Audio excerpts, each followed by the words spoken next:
Okay, now we're good. Okay, I'll call the meeting to order and we'll take a quick roll here to make sure we have our quorum established.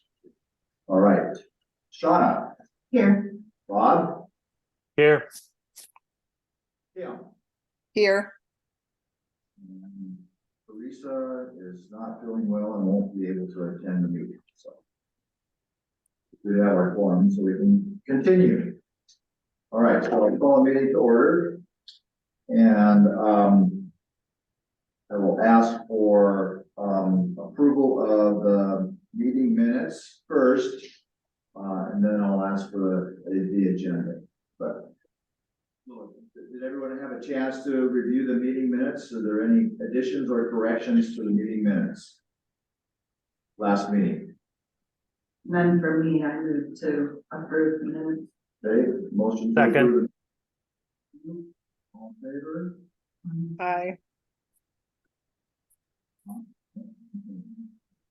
Aye. I guess gotta be verbal. Thanks for that verbal commitment. Yeah. All right. They are approved. All right, so the agenda, anybody have any changes, additions, subtractions, anything that they want to address on the agenda for today? None. As far as changes. We all good? Good. All right. For a motion to approve the agenda, Motion to approve the agenda. second. Second. All in favor? Aye. Aye. Okay, so we're all good.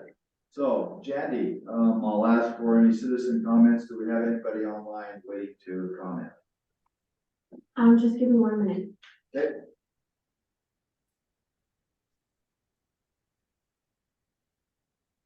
If anyone on Zoom would like to make a comment, you can send me a message in the chat.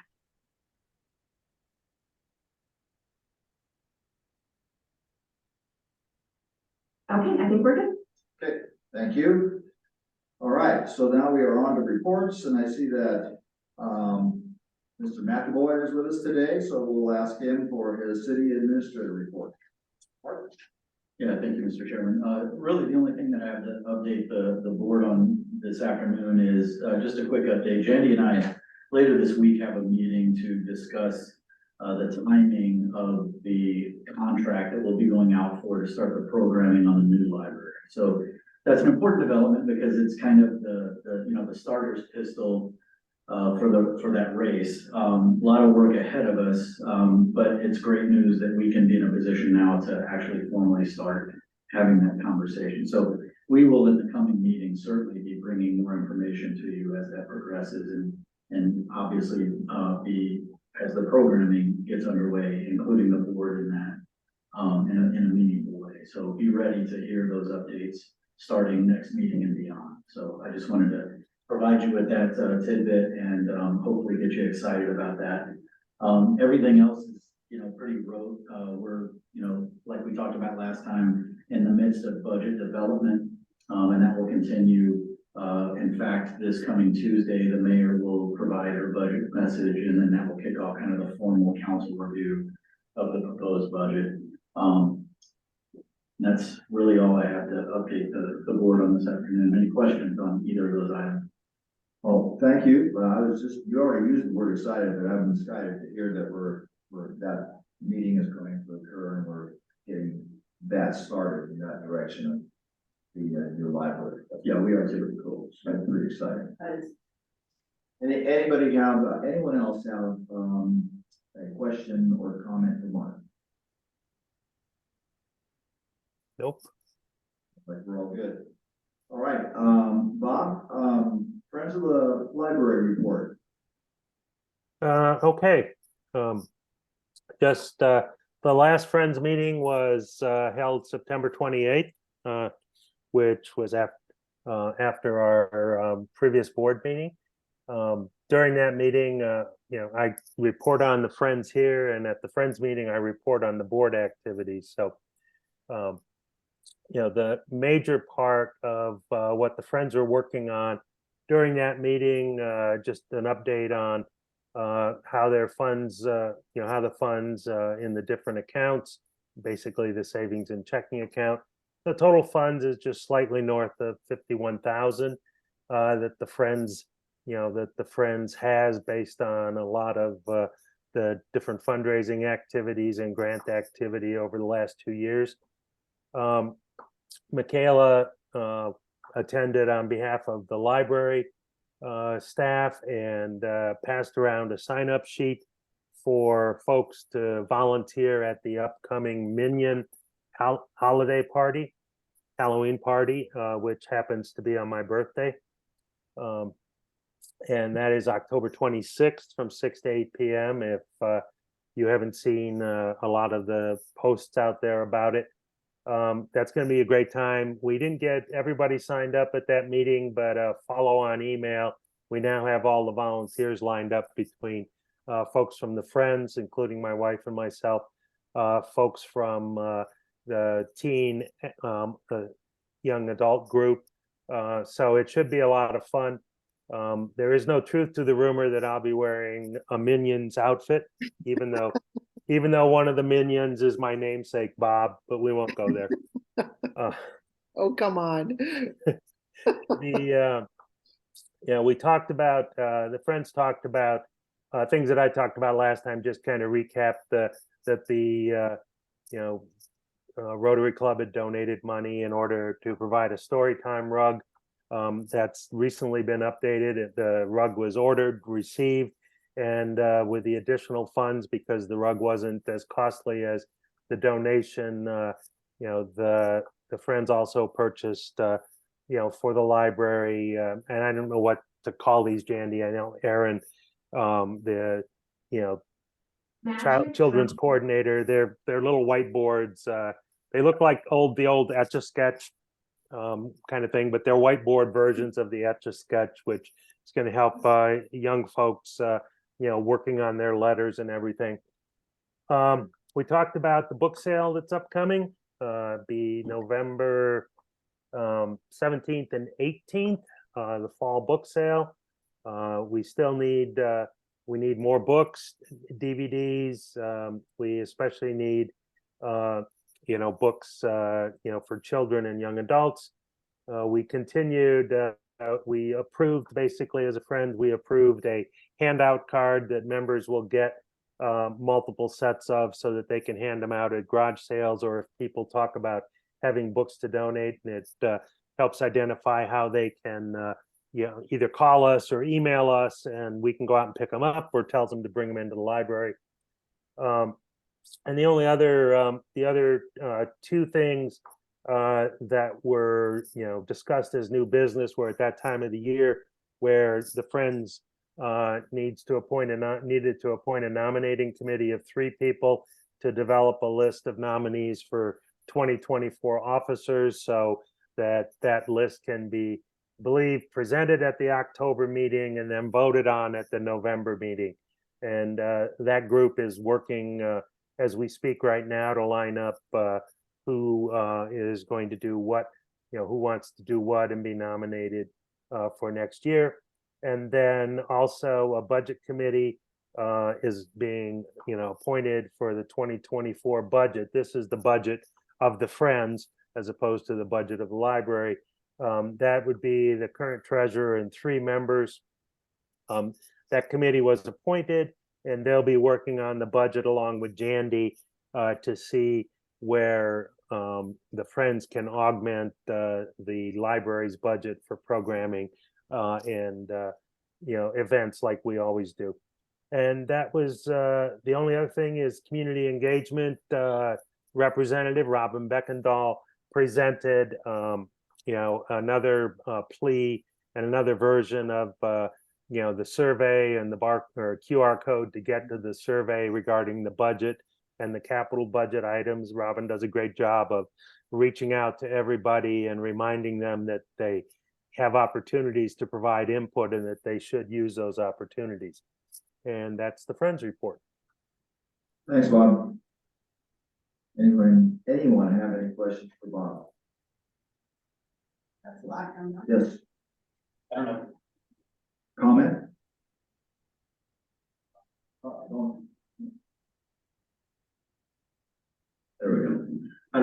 question, but a comment to Bob's point. It's interesting because on the budget, question and on the capital question, they were phrased a little bit differently and they were formatted a little bit differently. One of them was like a discussion forum and one of them was a straight survey. The budget was a discussion forum, the capital list was a survey. And on the discussion forum, we've only gotten like 25 comments. But on the capital list, we've had over 300 responses. Wow. So I think that is pretty clear that at least right now, people are more willing to take a survey than they are have this kind of running dialogue about something. So we'll have to incorporate that into our future engagement strategy.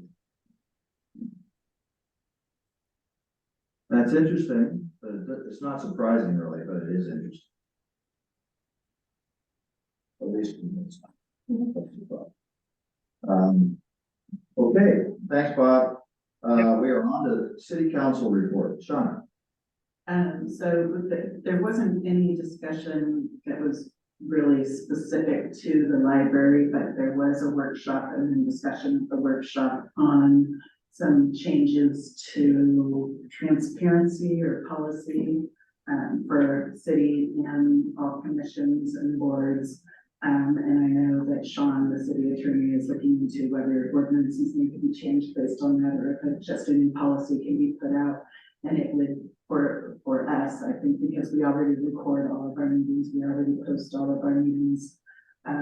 We provide Jandy provides our agendas and minutes ahead of time. It would potentially be including anything we would be voting on in the agenda packet if it does get through. So those are the changes that would affect the library. And I know it's still sort of up in the air as far as how the city council will move that forward. Anyone have questions? I have a question. Okay, so my question would be, the state RCW already has guidelines for commission for public entities to follow, correct? That's my understanding. Right.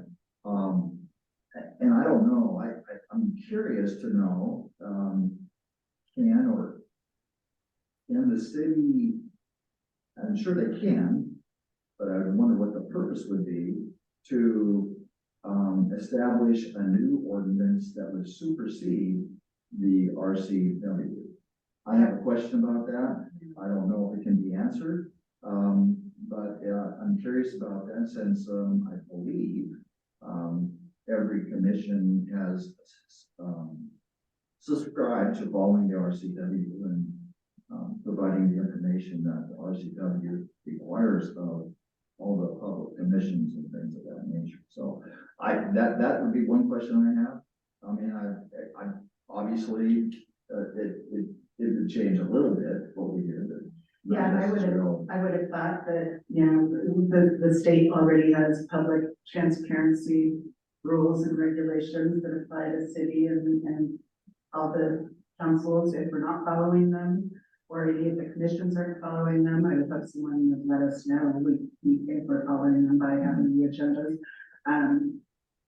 I'm assuming cities can create more stringent transparency rules, and it sounds like that's what they're trying to do. And so but it would affect all commissions and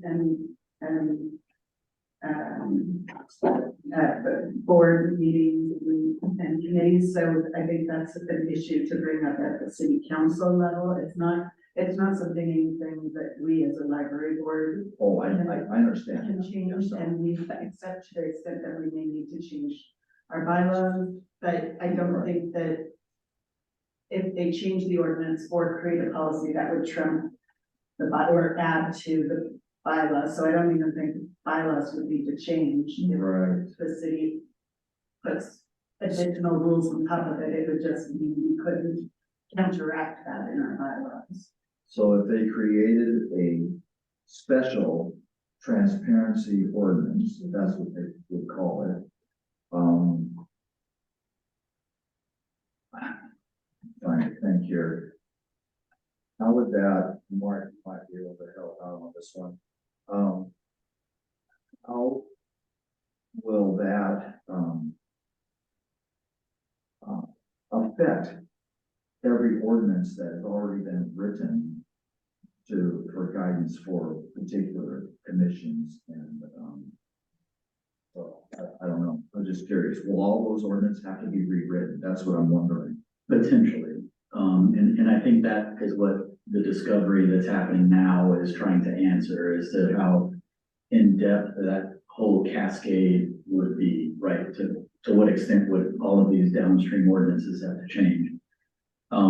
Sean made an earlier point, you know, and usually what the RCW does is establish either it must be this, right, whatever it is, or it gives you a floor or a ceiling.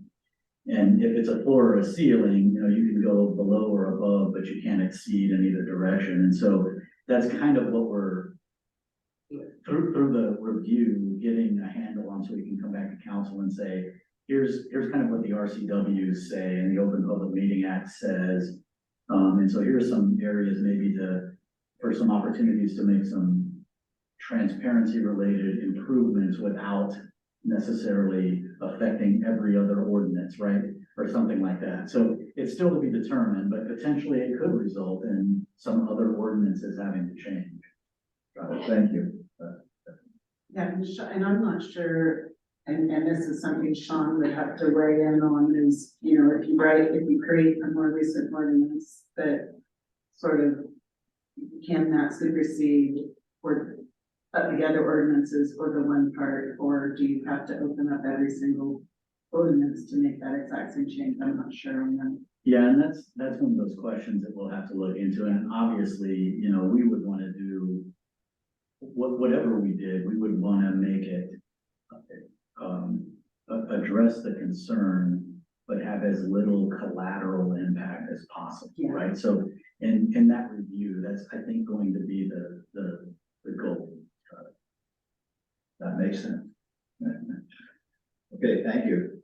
All right, so, our library director disappeared on me. She's next up. So we'll have to pause for just a second. Did anyone else have comments or, questions for Shauna's report on this from the city council? Or anything to add? Bob? No, I agreed. I went back and watched it after I watched part of it when in real time, and then I went back and watched through the rest of it. And I agree with everything that Shauna and Mark are saying. It sounds like it's in it's in Sean's court, and I think it's good that everybody would have to from all commissions and all boards all have to apply the same level of transparency. It will require a lot more, I think, things being attached to the agendas, but that's a good thing. I do have one more question, Mark, on that is, so there was a workshop before the meeting, wasn't there? So I believe that workshop was at 7 p.m. at the regular meeting. Oh, okay, it wasn't a separate workshop and then, I don't believe so. okay, because for some reason I was thinking it was a separate workshop and the workshop wasn't on isn't that normally recorded? And It is, yeah, and that was part of the regular meeting, it was on yeah, the it agenda. was in the regular meeting, Yeah. but I know sometimes there's a workshop beforehand, and Right. in the meeting, they discuss what came out of the workshop. So, Right. okay. Yeah, we didn't have a 6 p.m. workshop Okay. last meeting, so. Got it. Then it was just during the Yeah. meeting. Good. Then I didn't miss anything in my review. Kim, did you have any comments or questions? No, I'm just wondering, like Bob, I think it'll just, mean that we add some attachments to our agenda that we publish. So they'll get a bit longer. That's a good thing. I think Yeah, right? for the most part, we have attached all the things that we are up for discussion most of the time in our agenda. We might have missed a few along the way, but I think we have most of them there. But I think it's a good thing to make sure those things are attached to the agenda for the public to view before the meetings occur. Okay, Jandy, you're up. Okay, I'm just gonna share my screen really quick so you can see my stats. Okay,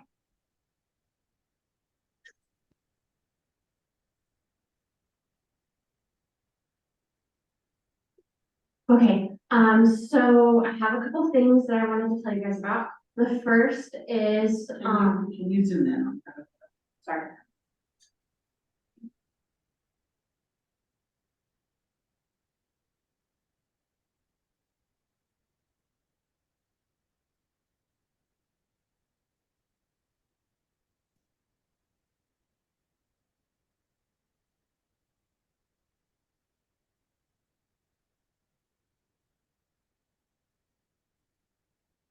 I think that didn't really make a difference.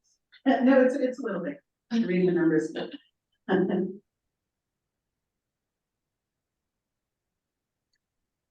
So the first thing I wanted to share with you guys is, the state library sent us some solar eclipse glasses.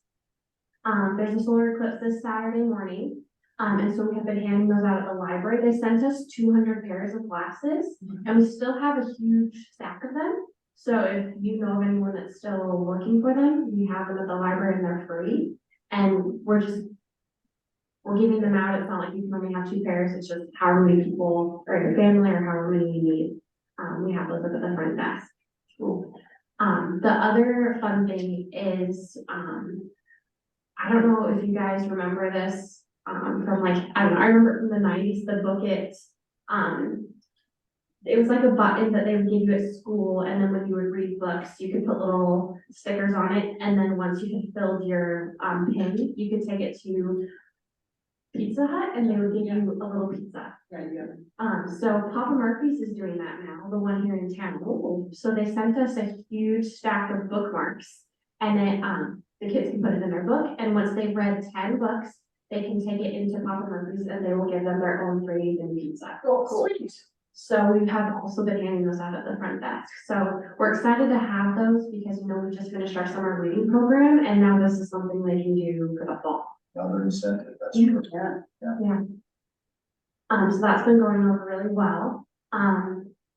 The end of September, I had my state directors meeting. They invite all the directors in the state. We do one here in Spokane in the fall. And then in the winter, we do one in, Seattle, Tacoma area.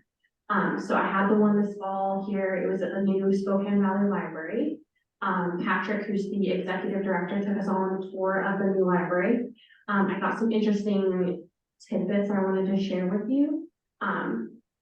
They have a studio. It's a podcasting studio.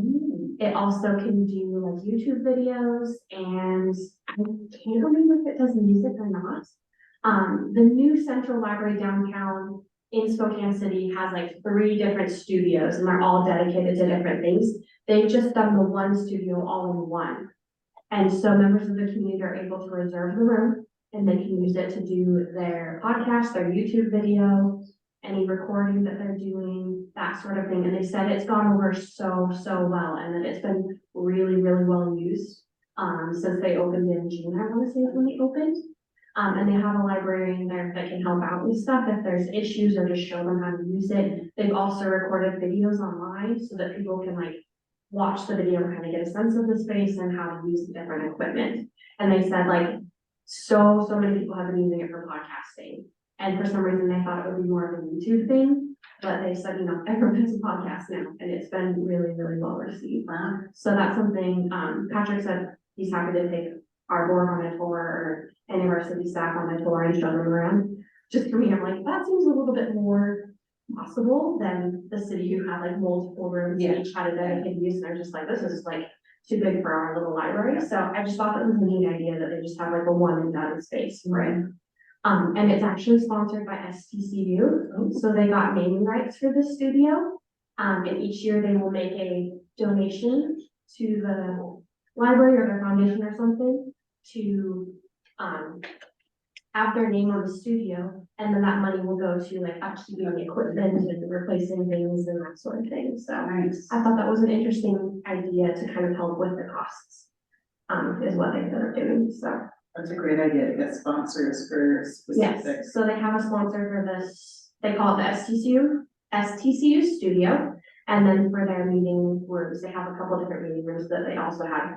Some of them have had naming rights, and some of them, they're still looking for possibilities, Nice. for that, so. So, yeah, they're willing to take us on the tour and tell us all about the space and that sort of thing. Sorry, I'm gonna pull up my notes to see if there's anything else I wanted to tell you about the director meeting. I think it's getting closer to the build out, Yeah, you know, doing some library tours and getting ideas is it's a yeah, great idea. yeah, the other library that I've been to around here that I really liked was the Liberty Park one.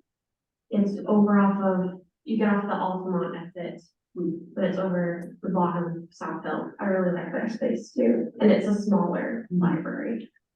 You know, I meant to set some of those tours up over the summer, but summer got away from me. And so when I get back from Alaska, I will be willing to set those up for the board to go do some tours. Great, you're on. Well, and you know, while you're in Alaska or while you're visiting other places, if you want to check out the libraries there and see. Take lots of pictures. I sent a bunch, my sister actually works in the library up here and manages the shelvers. They have a robot that separates the books and takes the books from the book drop, and they all have barcodes in them, and it'll put them into the proper bins for the shelvers. And I sent some pictures of their Friends of the Library book room. It's like, it's pretty big. Yeah, just FYI, I forwarded all those to the president of Friends and said, this is what a book sale looks like in Anchorage. That's just the sorting room, and they just still do a book sale twice a year. But when I travel, I do go to libraries and check them out, and we need a field trip to Missoula.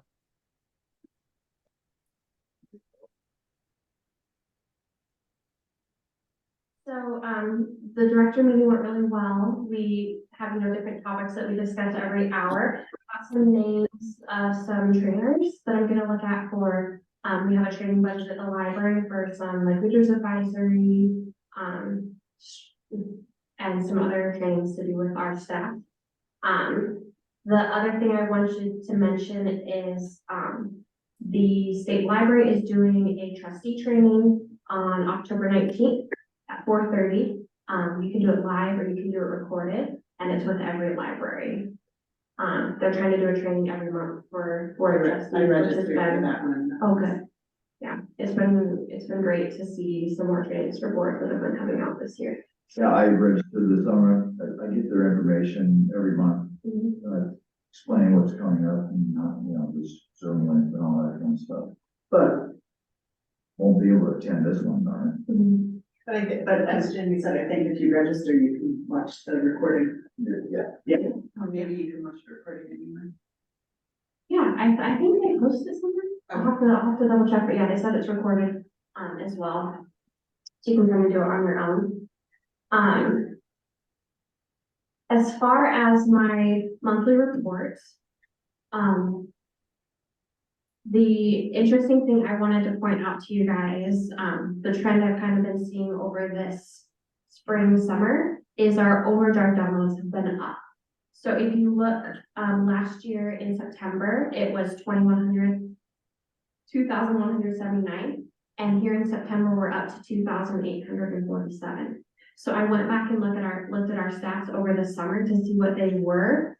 And we are averaging at least like 500 more downloads each month than we've seen over last year. So that's something that I just thought was interesting, is the overdrive downloads are up. During the summer in July, it was even up to 3,000. So people are really using our Libby a lot. And are we paying per download, or do we just get a subscription to a series of? So the state library curates our Washington Anytime libraries. They look at what your population is and sometimes they'll also look at what your budget is. So basically everyone puts their money into the pot, and then they're able to get books for everyone in the state. So it's one of those things where if you're a very poor library, they'll kind of supplement you more. And if you have a larger budget and that sort of thing, you kind of contribute a little bit more. Got it. So it's just one of those things, so even our really teeny tiny libraries can offer that service. So ours is usually about $10,000 a year that we donate, or not donate, but that we contribute to that. Yeah, and then we also have our subscription to Overdrive with CIN. Yeah, And that one is something where, at the end of the year, we look at how much money we have left over, and then we'll usually give them a chunk, like whatever our book budget is left over, we'll send them that money to contribute to their Overdrive. So they don't have a required amount, oh, okay, so, got it. Yeah. I just didn't know if that was something we would have to keep in mind for next year if we're increasing downloads, if that would then end up with an increased budget for another year. yeah, Will, who's over there, that product, will usually send us out, what the stats are in June or July, and, what he thinks if he thinks we need to up it, down it, that sort of thing. So I know that we did increase it, a little bit for next year because of how much the usage is up this year. And he usually has it to where libraries will vote on what they think that we should do, how much we should up it, and that sort of thing. And we'll examine how much to put into new books curation and how much we'll put into holds. To where if there's a book that has a ton of holds on it, we'll automatically keep buying more and more copies that are gonna keep up with the demand. So, yeah. Jackie, are you personally in contact with someone at the state level, for this particular? Yeah, so his name is Will. He just actually retired on Friday. So they're hiring someone new, but it's one of those things where we can email them or call them on the phone and talk to them. So sometimes if it's like, Spokane is reading, each year, we'll come out with a book and we'll make sure that they buy a couple copies of that on Overdrive for our patrons so that they can, we have multiple copies of that book offering them. So that's generally what my contact with him is. If there's a specific book that I would like him to buy that isn't already there, or that I'd like him to up, or if for some reason there's like an outage or that sort of thing, or patrons who we cannot figure out why their account isn't working, we can contact him and he helps out with that too. So.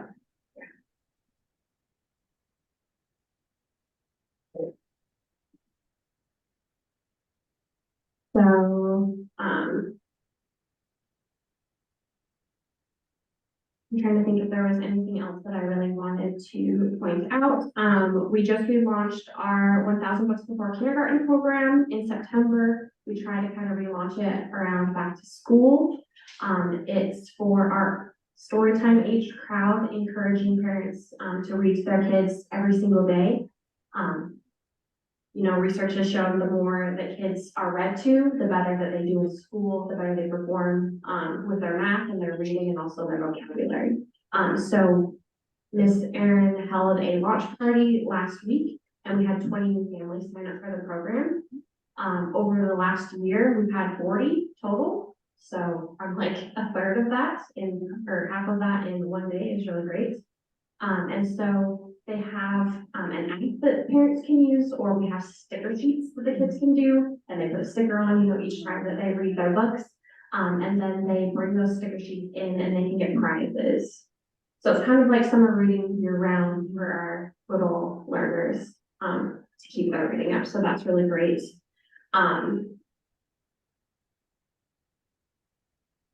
Let's see, the last thing I wanted to mention is just, I guess what Bob already said, we have our Halloween party on October 26th from 6 to 8, and all, you guys are welcome to attend, and all our families in Liberty Lake and the surrounding areas are welcome to attend. It's usually our biggest party of the year that we do other than Touch a Trunk. So yeah. So Jackie, could you go to the number of cards that people have? I think I saw the number.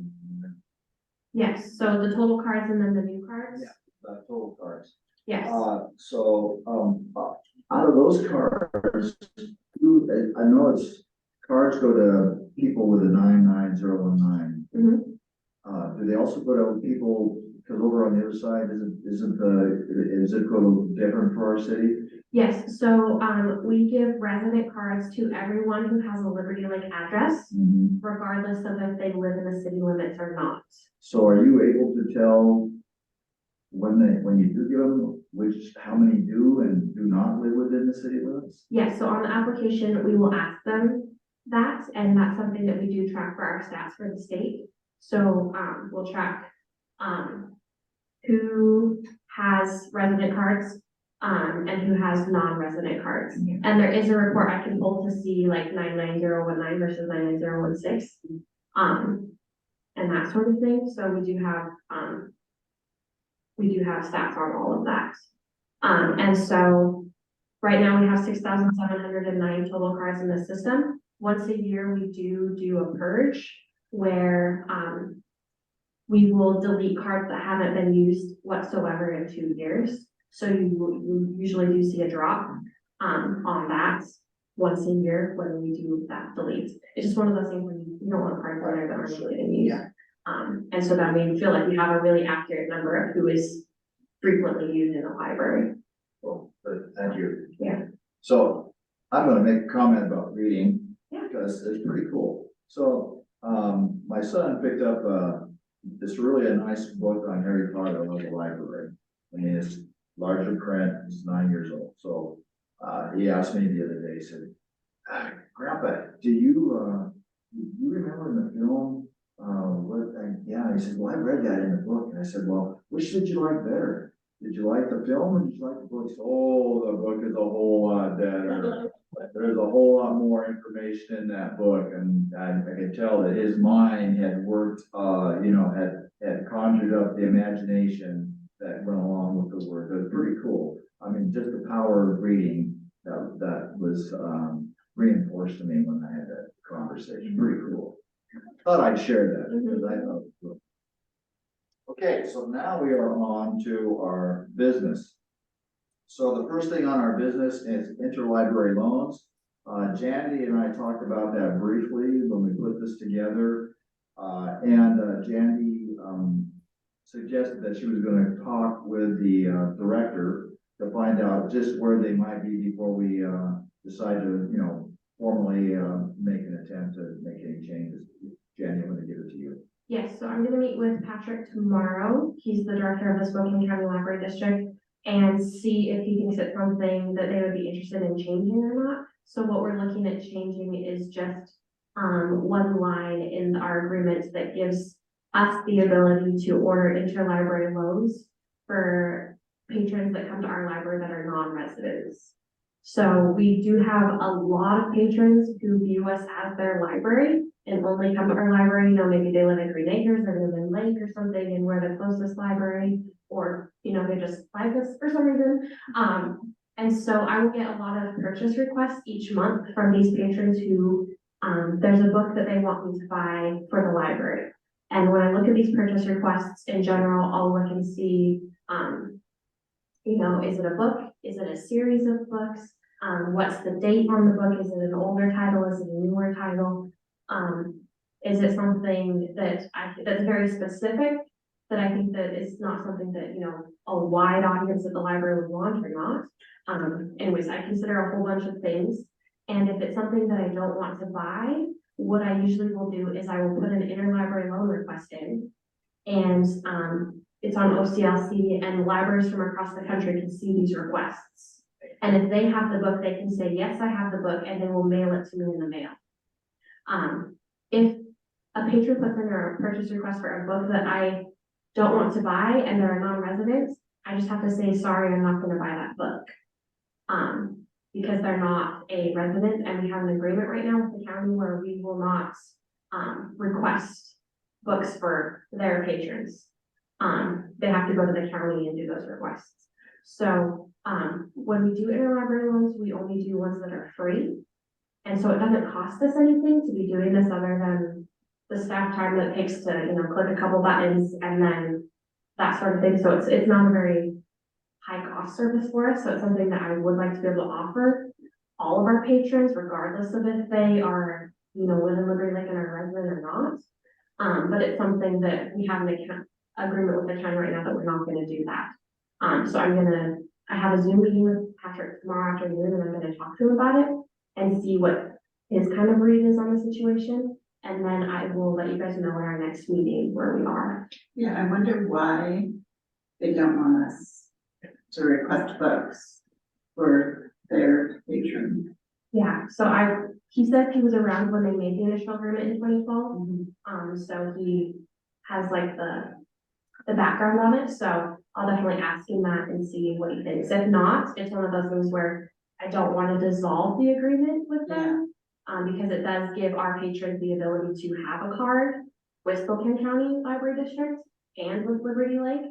So if for me, if it's a no-go, like, we'll just say okay and keep things status quo.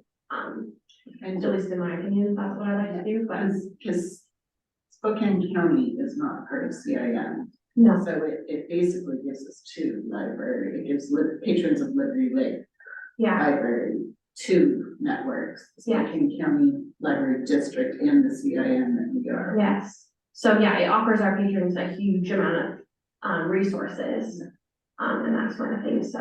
It's just one of those things where to me, it just feels a little bit like better customer service to be like, Right. sorry. Yeah.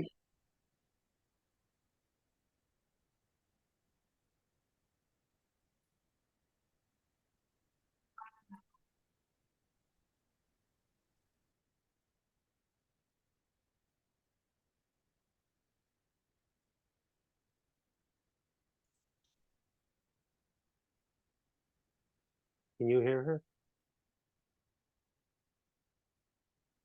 Nope, I lost her. Huge. I think we lost some people. We can hear you. We're back. We couldn't hear you for a minute there. Bob or Kim, do you have any questions for, Jandy, in regards to the interlibrary loan?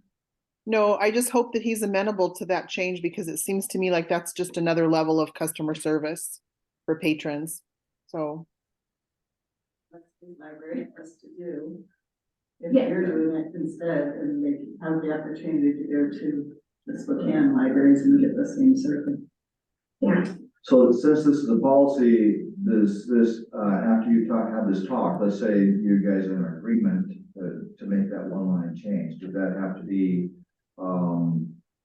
well, it have to be approved by both their library, trustees and then us, is that correct? yes, so we have a reciprocal agreement that we signed with them in 2012. So it's one of those things where I'm sure their attorney would look over the changes, Sean would look over our changes and give their approval. And then it's something where I think it would be their head of the trustees would sign it, and then our head of the trustees would sign it once, everyone voted and was in agreement. Was an agreement, got it. And then, I think I, as the director, signed it, and Patrick is their director would sign it as well, so we'll see where we are next month on it. Yeah. It's one of those things where it's probably gonna take a few months to get through, but Sure. we'll see what happens. Thank you. Okay, we are now on to customer service and, Jandy, you wanna pull up the, there's no way to pull up both of them at the same time, is there, the original and the red line version, is there a way to do that? No? Red line would show that you just done the Oh, original. that's got it, yeah, thank you, I needed that, yeah. So, No, that's good. I don't know what I was thinking. Yeah, it's right there with the red line version. Okay, thank you. Jandy, can you pull that off? Sometimes I need those. sorry, it's gonna take me a minute, I've had so many windows open, and then I accidentally closed one.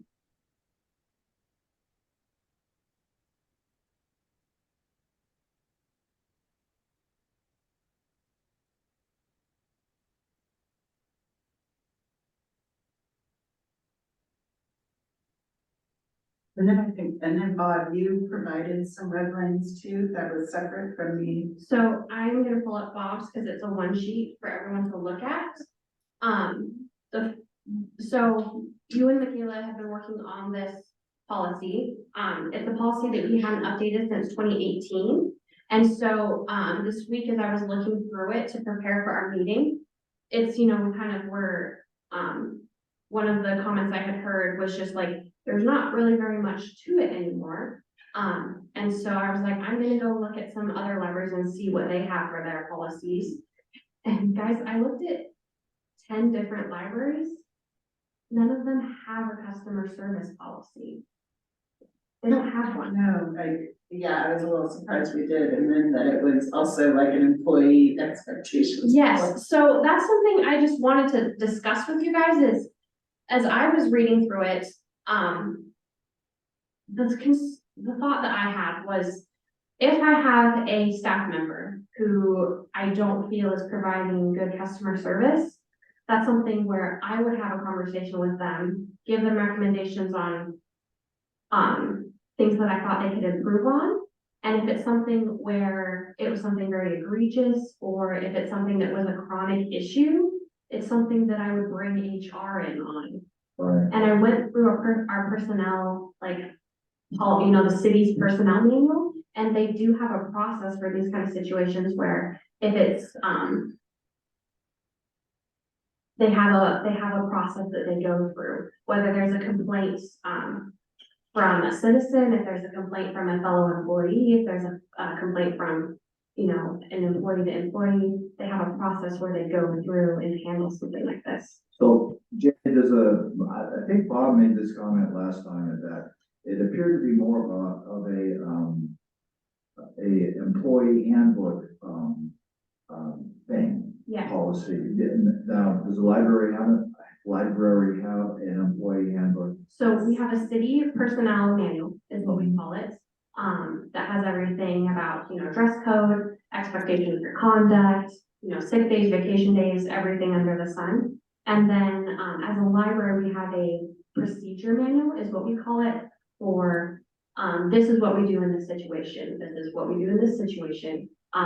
Whether it's things, like handling money, whether it's things like somebody has a lost book, whether it's something that a patron has a complaint, where it has our procedure of how we handle that. So I'm gonna just make a comment and ask for anybody else to chime in here, but it seems to me that this really belongs in that procedural book, Mhm, the library procedure on how to deal with customers, mhm. and then whatever might come from that.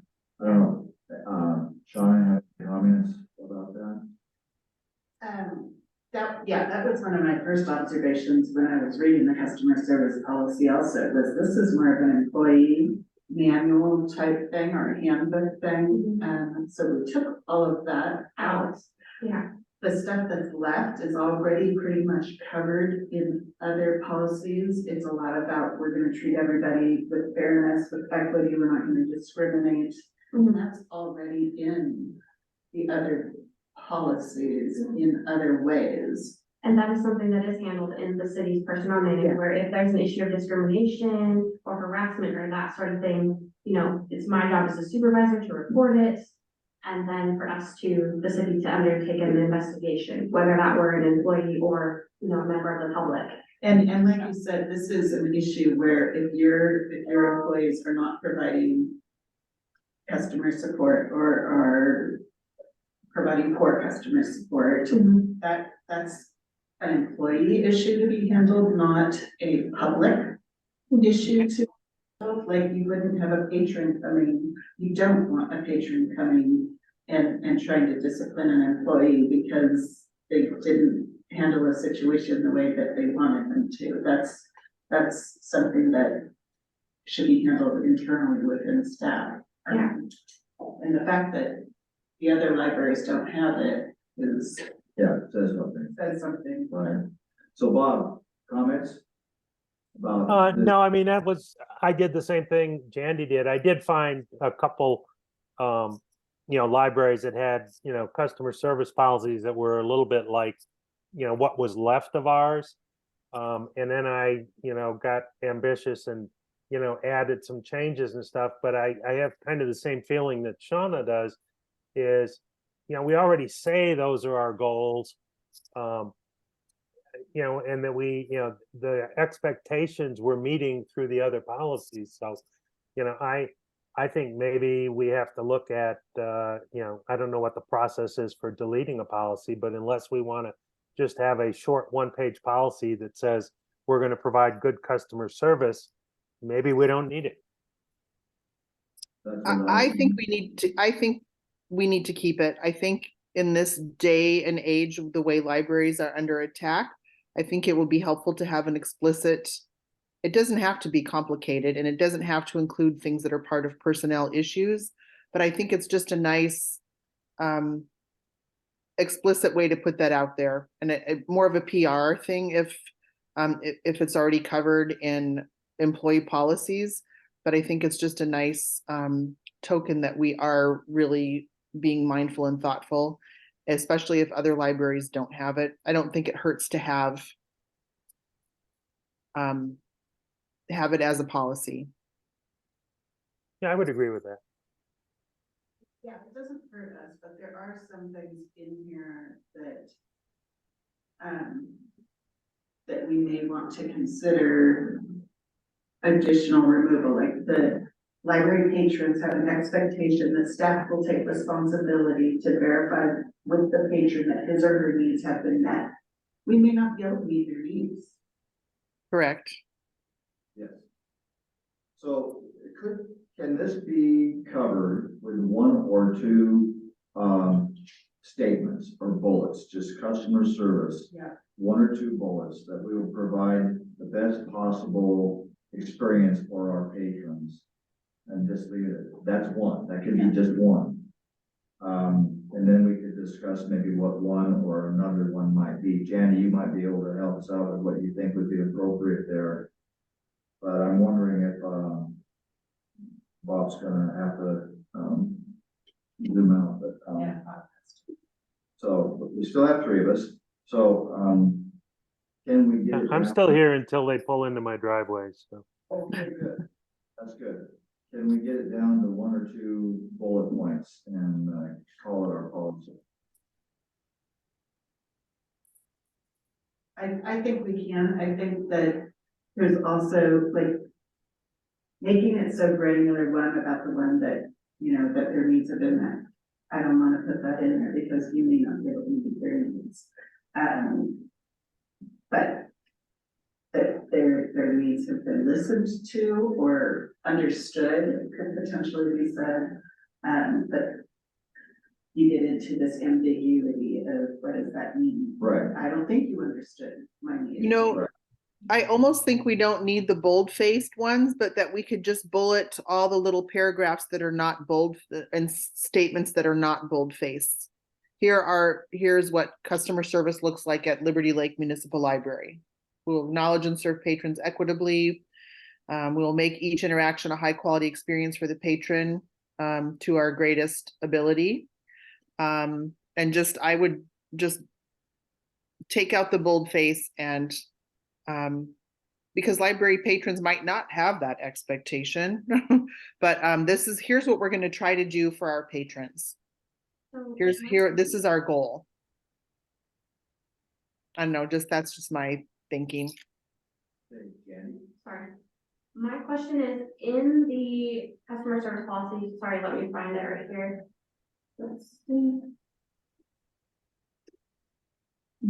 So in the very first paragraph, it says the library's approach to customer service for patrons directly supports the library's goals and objectives as is stated in our mission statement.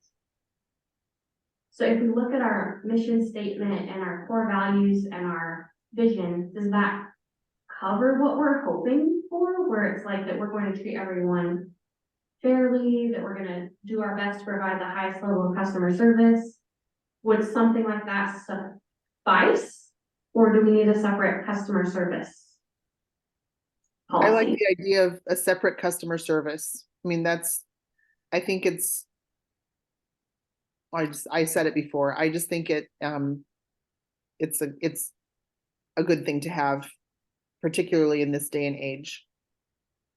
A reminder that we are committed to customer service, to serve our public, and you know, I think people like to portray libraries as being places where, you know, we're raining down all of this groupthink on people, but really it's about serving our customers and meeting their needs and serving them the best that we can.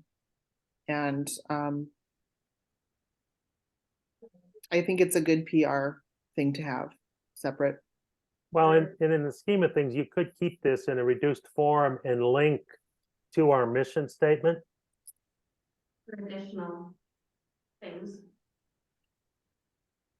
Well, I Yep. think I still am landing on 2 bullet points or 1 bullet point, and I think referring back to, or including some elements of the mission statement in that customer policy, I think would be appropriate, but that's where I would be coming from. Kim, your idea of taking out that bold and putting the rest as bullet points, and I've done that on this draft, I can share my screen Yes, too, and on this. that'd be great. Um, Since you're following with the red line. yeah.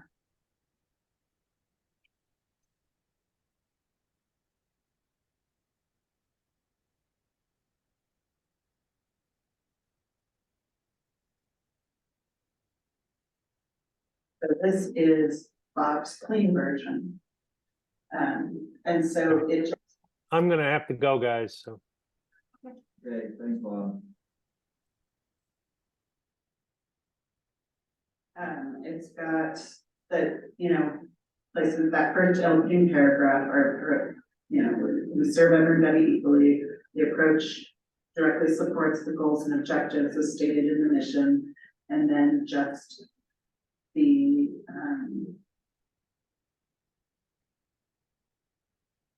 staff will acknowledge and serve patrons equitably, make each interaction. I don't know that we need a high quality experience. That again is a subjective. So Kim, wouldn't it suffice to just have that first paragraph? I mean, that pretty much says customer service. It would suffice, but I just like listing those bullets. I just feel like, well, Get them down to, 1 sentence, short sentence, the bullets that you would prefer that you would like to pursue following that statement. yeah, I think the bottom bullets just give more examples of what our customer service looks like.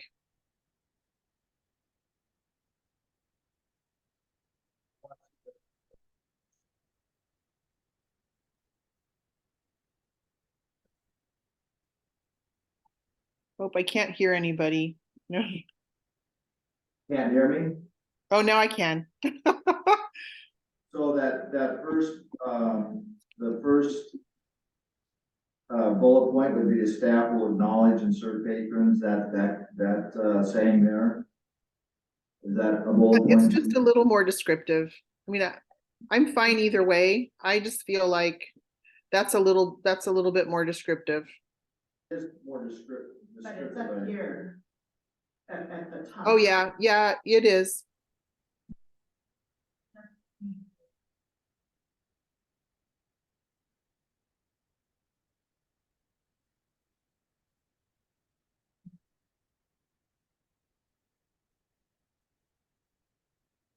I've lost sound again. I'm not sure why.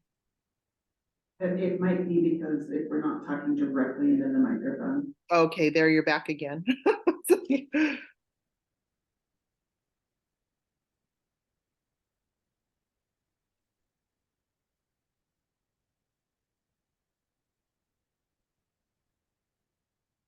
And I like the last sentence that says any comments or suggestions regarding how well these expectations are being met or how the library can improve its services are welcome. Do we have a suggestion box, or we just do that because of the relationship that we have with our patrons? Suggestion box, we have one at right in the book drop when people walk Okay. in.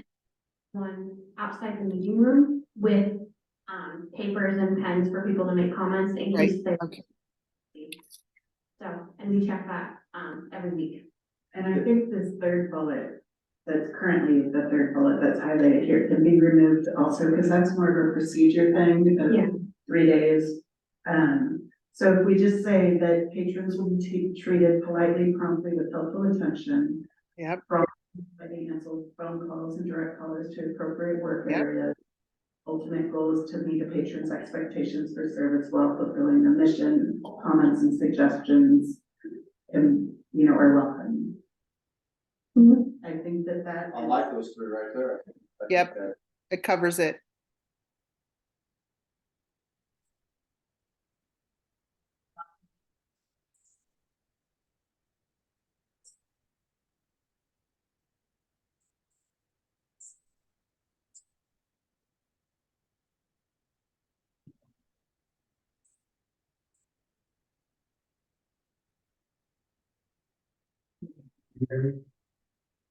I can hear you now, but I lost a little bit before. I'm not sure. Every once in a while, the sound goes out. Sounds like the Verizon guy. Can you hear me now? Yep. I say that to my mom on the phone all the time. Can you hear me now? Yeah. Okay, so, can you take a look at those three bullet points? Are you okay with Yep. those? They look great, and I think they're very comprehensive. Okay, so, can we finalize that, to bring back for our next meeting, for an action item? Yes, so my thought would be, what we usually do is I will update this, and I will attach it to our agenda. So that, and we usually will have it online, and we also post it in the library on our bulletin board. Right. So that we can bring it back for an action item next month, and it will give patrons or, citizens time to provide comments if they would like to on this. Got it, thank Right, you. I'm going to stop sharing. I will email this to everybody in the red line and clean version.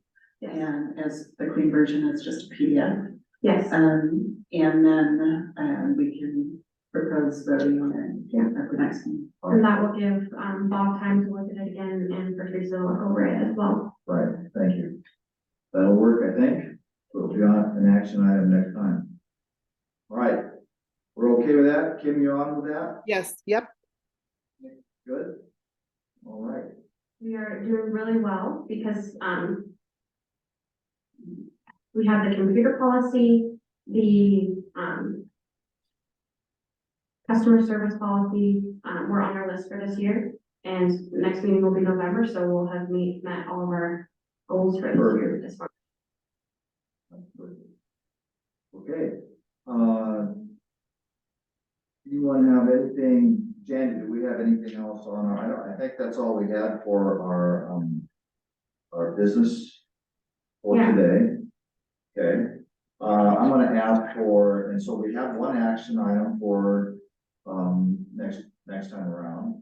And that will be the final customer service policy. Okay, does anyone have anything specific they would like to have on the agenda for next month? Are there any other policies that are up for, So these are all the policies that we had talked about for, 2023. We have the computer policy, the customer service policy, and I think there was another one that we went through earlier this year. Yeah, I can't remember. I think you're right. Yes. So, Oh, it was the, circulation policy. right, Yes. so do we want to, discuss at our next meeting, the next set that we want to address? Yeah. Okay, so we'll put that on our agenda to select the next policies that we want to address. Anybody have anything else they want to see on the agenda? I always talk to Jandy a week in advance anyway, we talk about. So if you have anything you want on there, you can email either Jandy or myself. Perfect. Okay, I'm emailing these right now. Perfect. all right. Anything else, Jandy? Okay, can I have a motion to adjourn? And Oh, wait a minute, yeah, Mark. I should have mentioned this in my report and I flat forgot, but just as a reminder, next Thursday, October the 19th, is the start of the second round of the City Academy. And so if you know of anyone that may be interested in that, if you're interested in that, we still have space available, so maybe consider letting your friends know. or registering yourself. Got it. Thanks. All right, thanks. All right, now may I have a motion to adjourn? So, Second. Tim, can you second that? Second. motion? I second. I third. Got it. We're all good. I. Yep. Meeting is adjourned. Thank you, everyone. Thanks, bye.